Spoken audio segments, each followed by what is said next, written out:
Students, आज के video में मैं गणना अर्थात संख्याओं को गिनने के बारे में बताऊंगा। गिनने का कार्य मनुष्य ने बहुत पहले से शुरू किया होगा। जैसे उसको कोई एक वस्तु उसके पास रही होगी तो इसको कहा होगा एक और मिल गई तो कहा होगा दो, ऐसे और मिल गई तो कहा होगा तीन, और इसको लिखने के लिए कुछ चिन्ह निश्चित किए होंगे। तो जैसे हिंदी भाषा में अंकों के चिन्ह हैं, ये इधर है और इधर मैंने दिखाया है। एक में जब हम एक जोड़ते हैं तो ये दो मिल गया, ऐसे दो में एक जोड़ेंगे तो तीन, यानी हर एक संख्या में जब एक एक जोड़ते हैं तो हमको अगली संख्या मिल जाती है।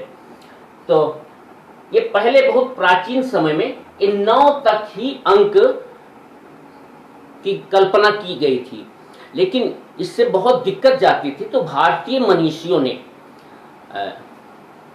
शून्य का आविष्कार किया। ऐसे आर्यभट्ट नामक भारतीय विद्वान हुए जिन्होंने शून्य का आविष्कार किया। तो ये जो 9 तक के अंक हैं इसे नेचुरल या प्राकृतिक संख्या कहते हैं, और जब इसमें हम शून्य को मिला लेते हैं तो इसे फुल नंबर या पूर्ण संख्या कहते हैं। संसार भर में केवल ये संख्याओं के 10 चिन्ह ही हैं, इससे अधिक नहीं है। इन्हीं चिन्हों का प्रयोग करके, यानी इन्हीं संख्याओं का प्रयोग करके हम अनंत संख्याएं लिख सकते हैं। अब अनंत संख्या कैसे लिखते हैं? तो जैसे एक लिखते हैं तो इसमें सब एक एक अंक हैं। एक अंक वाली संख्याएं इकाई कहलाती हैं। और जब 2 अंक की संख्या हम लिखते हैं, मान लीजिए ये 2 लिखा और इधर 1 लिखा, तो ये 2 डिजिट नंबर हो गया, 2 अंक की संख्या हुई। तो इसको दहाई, 2 को हम 2 दहाई कहेंगे। यहां दहाई आ गई,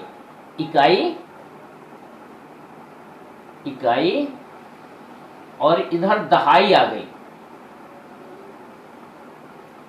ऐसे जब 3 अंक की संख्या का प्रयोग करते हैं तो ये सैकड़ा हो गया, इसे सैकड़ा कहते हैं।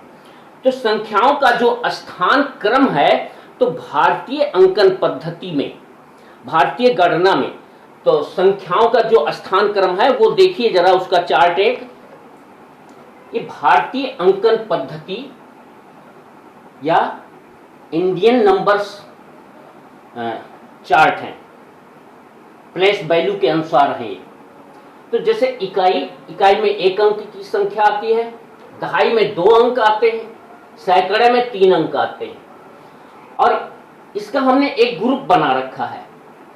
तो एक ग्रुप में पहला ग्रुप है इकाई यानी एकक में इकाई, दहाई, सैकड़ा आता है। दूसरा ग्रुप है 1000 यानी 1000 का, 1000 और 10,000 ये दूसरे ग्रुप में है। ये इंडियन पद्धति का है, ये भारतीय अंकन पद्धति है। तीसरा ग्रुप है लाख और 10 लाख, चौथा है करोड़ और 10 करोड़, अरब और 10 अरब, खरब 10 खरब, नील 10 नील, पद्म 10 पद्म, शंख 10 शंख, और फिर आगे महाशंख। महाशंख से भी अधिक गणना हम कर सकते हैं। अब किस संख्या में कितने स्थान आते हैं इस गिन करके इधर से हम जान सकते हैं। जैसे 1000 में 1 2 3 4 स्थान आते हैं, यानी इधर देखिए 1 लिख करके 3 जीरो लगे हैं। तो ऐसे ही शून्य गिन करके हम जान सकते हैं कि संख्या में कितने स्थान आते हैं। तो नील में देखिए 1 2 3 4 5 6 7 8 9 10 11 12 13 शून्य लगे हैं। 1 लिखकर 13 शून्य, यानी 14 स्थान कुल आते हैं। इसी तरह से अंतरराष्ट्रीय अंकन पद्धति का भी चार्ट है, वो थोड़ा अलग प्रकार का है, देखिए उसको भी। ये अंतरराष्ट्रीय अंकन पद्धति का चार्ट है, इंटरनेशनल कैलकुलेशन चार्ट। तो इसके जो ग्रुप हैं, वंश का ग्रुप, वंश के ग्रुप में इकाई, दहाई, सैकड़ा जैसे हिंदी में आता है वैसे है। 1 10 100 ये बोलते हैं 1 10, 100, ये तो हिंदी में लिख दिया हमने, पर इसको इंटरनेशनल चार्ट है इसलिए इसे इंग्लिश में ही समझना चाहिए। और यह 1000, 10,000, 100,000, फिर मिलियन, तो 1 मिलियन, 10 मिलियन, 100 मिलियन। तो मिलियन में देखिए, जैसे हिंदी में हम कहते हैं 10 लाख, 10 लाख, तो अंतरराष्ट्रीय अंकन पद्धति में 10 लाख को हम 1 मिलियन कहते हैं। अंतरराष्ट्रीय अंकन पद्धति में लाख का कहीं प्रयोग नहीं है। फिर बिलियन, और बिलियन के बाद ट्रिलियन आता है। ट्रिलियन में 1 trillion, 10 trillion, 100 trillion, 1000 trillion, 10,000 trillion, 100,000 trillion. इस तरह से ये इंटरनेशनल काउंटिंग चार्ट है। तो जो भारतीय गणना चार्ट है, तो अपने देश के अंदर हम उस प्रकार से गणना करते हैं, इकाई, दहाई, सैकड़ा और इस प्रकार से। पर ये अंतरराष्ट्रीय स्तर पर जो भी व्यापार या लेन देन होता है उसमें यही इंटरनेशनल स्तर का काउंटिंग प्रयोग की जाती है। ठीक है, तो आज का इतना सा ही वीडियो है।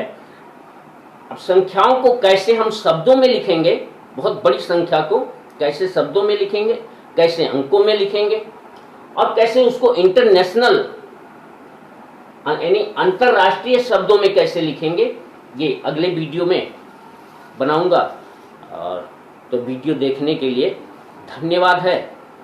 तो अगर वीडियो समझ में आ रहा है तो प्लीज़ लाइक कर दीजिए और अपने दोस्तों में शेयर कर दीजिए, और मेरा चैनल सब्सक्राइब कर लीजिए जिससे अगला वीडियो आपकी मोबाइल पर आ जाए। Thank you.